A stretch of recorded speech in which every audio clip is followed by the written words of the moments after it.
Ladies and gentlemen, welcome back to the Royal Oak Show. I have a Royal Oaker, C.H. Miller. Thank you very much for coming. Thank you, Carl. We are proud to have you on this program once again because, as I said to you earlier today, one of the coolest things about doing this show, other than it's, you know, it pays me the six figures that I get, is that you get to meet people that live in the city of Royal Oak that you ordinarily wouldn't run into. And today we're very honored to have you because you are a Royal Oaker, and you're also an established author. Yeah. And before I get into, I'm going to tease the audience a little bit, before I get into the book here a little bit, why don't you tell me a little bit about C.H. Miller? Well, I'm originally from the great state of Alabama, and I always call it the great state of Alabama. Now, is there something special about that, that state?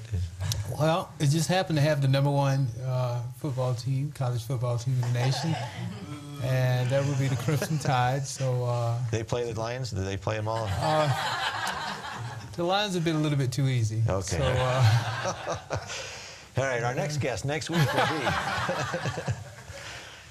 So they played last week? Last weekend? Yes, they did. Arizona State? Arizona State, 35-0. They play LSU this week and such. And I'm a long-term Alabama Crimson Tide fan, all the way back to the days of Bear Bryant and such. And I remember being a kid out raking leaves and listening to the football games and such. So that's great to have that kind of football tradition. We used to have that as well. But all right, I'll stop. I promise. What brought you to Royal Oak? Other than, you know, car or train or whatever? Well, you know, my wife, she constantly visits Royal Oak and such. She really liked the city and such. So we have a little baby now and such, and things slowed down a little bit, and we need to do less driving and such, and you know, closer stores and such, and kind of like and I'm from a small community myself, so we were kind of looking for a small community and such, and that drew us to Royal Oak. Great, and we're glad to have you. We're really honored that you're here. How long have you been in Royal Oak? We've been here 2 years now.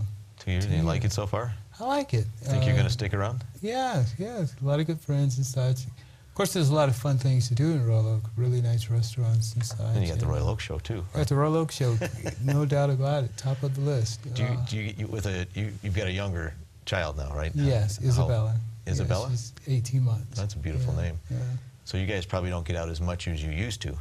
Not as much. You got to find a babysitter and everything else. Yeah, so I used to frequent this place here in Royal Oak called Sangria.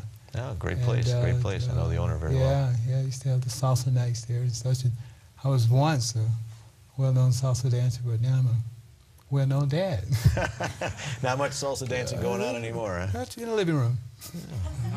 Now, you brought some people with you tonight. Who did you bring with you? Well, I brought some good friends. My good buddy Terrence. He's been my partner for a lot of good years and a lot of good projects and such that I do in the community and such. And his wife Kay got married here this summer. My great friend Lori, who I've been knowing for quite a few years. Gary Thomas Bass, another author and such, that has a terrific book. We'll find out more about down the road here. And well, great. I'm glad. I'm welcome everyone. Your friend Kay has the really cool purse, I understand, too. So. Yeah, Kay is definitely fashion. So, it's an inside joke, ladies and gentlemen. Well, we'll go into it later. But anyway. Well, all right. Tell me a little bit about the author, C.H. Miller. Now, tell me what inspires him. What gets him up in the morning? What keeps him doing what he does? Well, what gets me up in the morning and such, what I'm really up to in regard to the book and such, is really seeing individuals reach their top potential and such. And I'm an individual who, you know, had a lot of goals and such, but I found out a few years ago I had a lot of goals, but wasn't really going out to meet those goals and such. So having a breakthrough in that area and such, and I wrote a book and such in regard of really how to go out there and for an individual to really, really go for the things they want to accomplish in life. And I believe that life is such a valuable commodity and such that, you know, it's really like a playground if we want to create it to be. And I just really, really believe in individuals' ability and potential. Well, that's really great. And